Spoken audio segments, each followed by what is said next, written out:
Well, good evening, everyone. How is everybody doing? I hope everyone's doing well. We're doing good over here on the farm. We are in the first couple days of October, and boy, has it been crazy. So today we're going to chat about, hi, Winnie. Yeah. Hi, Gracie Lou. Lucy. Hi, Winifred. Hi, my sweet baby. Gracie Lou. I promise I'm not okay. Okay. There's a reason Miss Gracie is a little standoffish here when I touch her. And you'll find out why. I actually have 12 of them that are slightly standoffish right now. So let's talk about what happens when somebody or multiple somebodies get sick in your herd. So this past weekend, out of my herd of 26, I had 12 of them, so almost half of them, decide to come down with a nasty respiratory infection. So what does a respiratory infection look like in a goat? Well, honestly, it looks a lot like what it looks like in a human. Coughing, snotty, runny noses, don't feel good, all of it. And so we had to get everybody treated. Now, as far as I know, and if anybody in the goat world knows the answer to this and can educate me, that would be fabulous. But how do you all treat a huge herd? Because as far as I know, there is not an additive that I can put in water and get them to drink it or put in a syringe and share. As far as I know, that does not exist for goats. So if I am wrong, please educate me, because 5 days of 12 goats needing injections is very tiring. Now, I am definitely all for the natural way, and I will actually show you some of the natural stuff I use, just to help them in their general everyday life. So I'll show that to you, but it got bad enough that we had to bust out the antibiotics, and there are multiple antibiotics that you can use. And as far as I know, none of them are over the counter anymore. You do have to get them from a vet. Now, just a few years ago, you used to be able to get most of your antibiotics at your local feed store. And I know this because I used to work at a feed store, and I was in charge of ordering product, and one of them was antibiotics to have on hand for your livestock. And just shortly before I left that feed store, that got pulled back. I keep yawning. I apologize. So that's when they pulled penicillin off the shelves and made that so you could only get it through a vet. Now, not that there's anything wrong with this. It just makes it hard sometimes for us livestock people to get prescriptions without hauling in a member of our livestock, whether it be goats, cattle, horses, pigs, any of that. It makes it a little difficult, but we can get it done. So what did I do to treat 12 goats for a respiratory infection? And this is coming right at the change of season. We are definitely into fall over here. So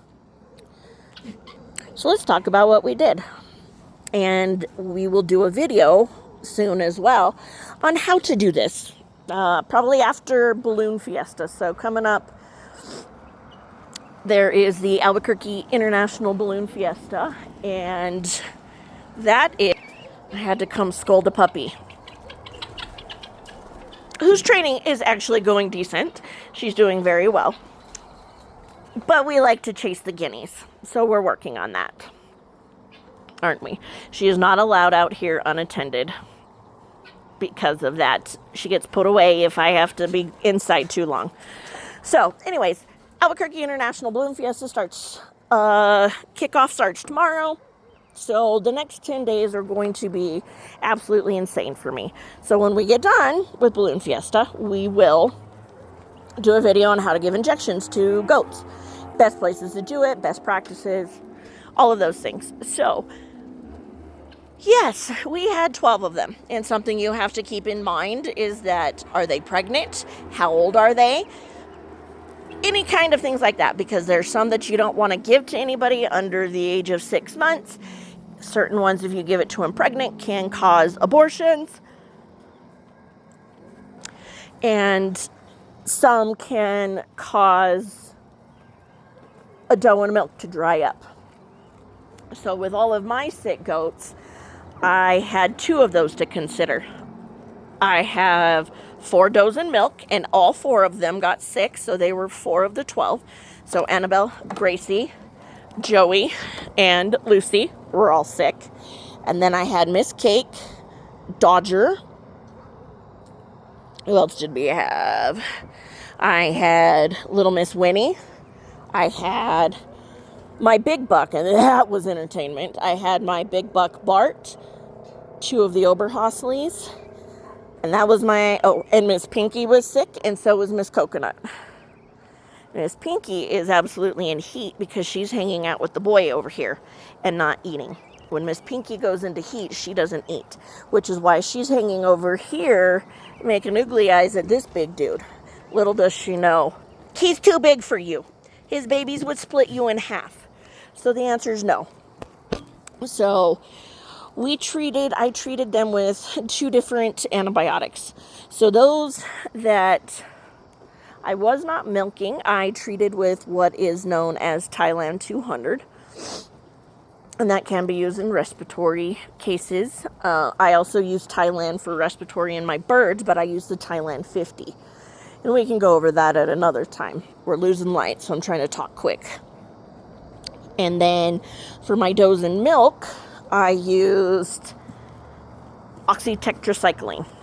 And it's a once a day antibiotic for 5 days. And then it has the shortest withdrawal time for milk. Because with the antibiotics, I cannot sell this milk or have it consumed in any way by humans, because those antibiotics are not meant for humans and we don't want it in their milk. So that is what they were on. So for the 5 days that they were on antibiotics, their milk got wasted. And then for 4 days after that, so later this week, when they get milked, I'll finally be able to start saving their milk again and consuming that, because I drink raw milk. My family drinks raw milk. In New Mexico, it is not legal to sell raw milk for human consumption. So I'll be the first to tell you. I'm probably going to get some slack for this, but that's okay. When I sell my milk, it is sold for animal consumption only. And then what happens when it gets to that other person's home? It's not on me, because I have sold it and advertised it as animal consumption only. So if somebody wants to buy it and drink it themselves, that is on them. And that is how I go about. Hi, Miranda. We're hoping Miss Miranda, our fainting goat's pregnant. She's been with A.B. Ham for almost a month now. So hopefully. So anyways, sorry, that was my little side tangent. Lucy, stop being a brat. I should be able to get them back into having drinkable milk here very soon. And then the other one we had to worry about was Little Miss Winnie, who is just at, so let's see, Winnie, when were you born? March, so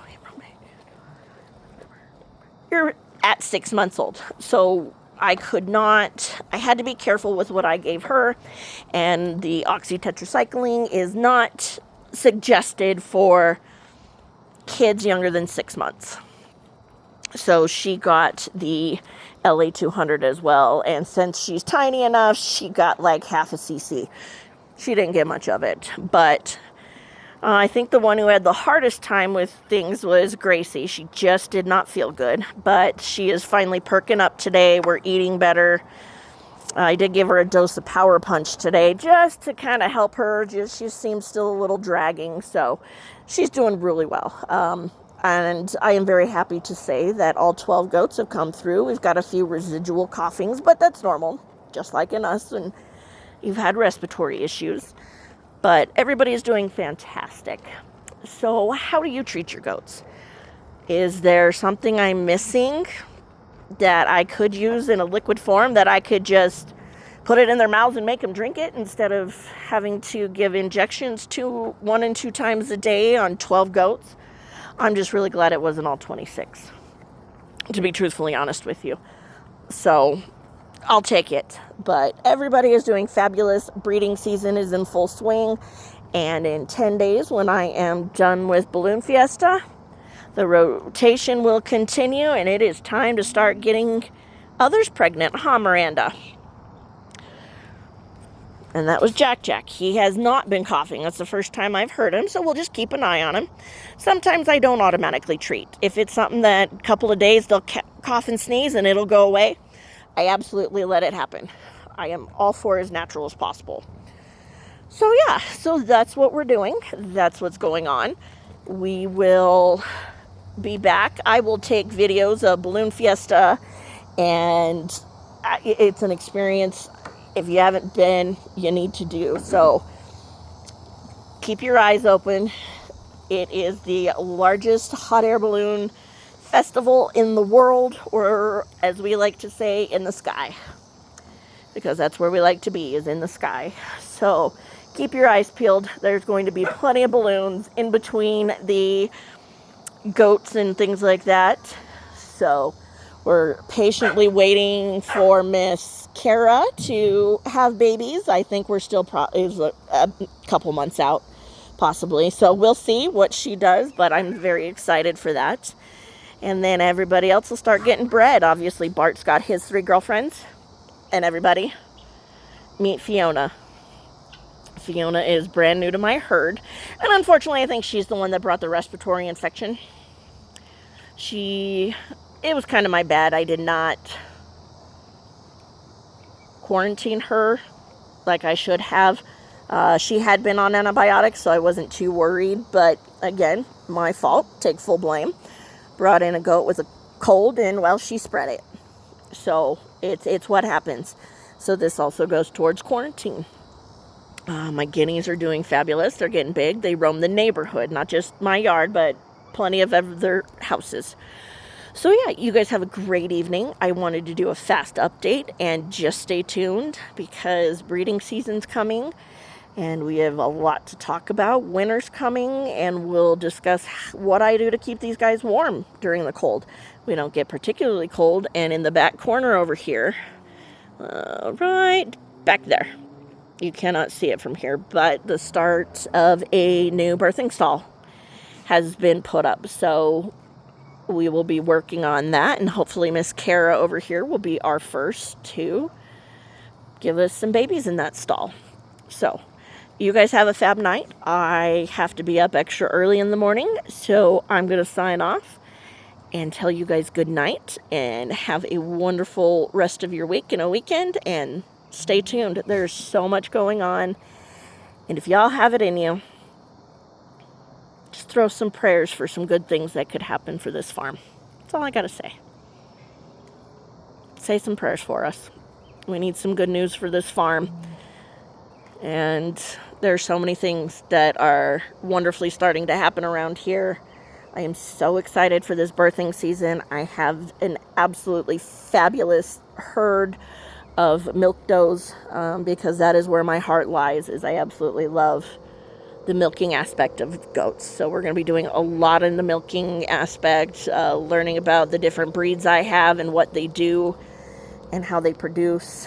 And I'm just excited. So stay tuned. Y'all have a fabulous night, and we'll see you on the next one.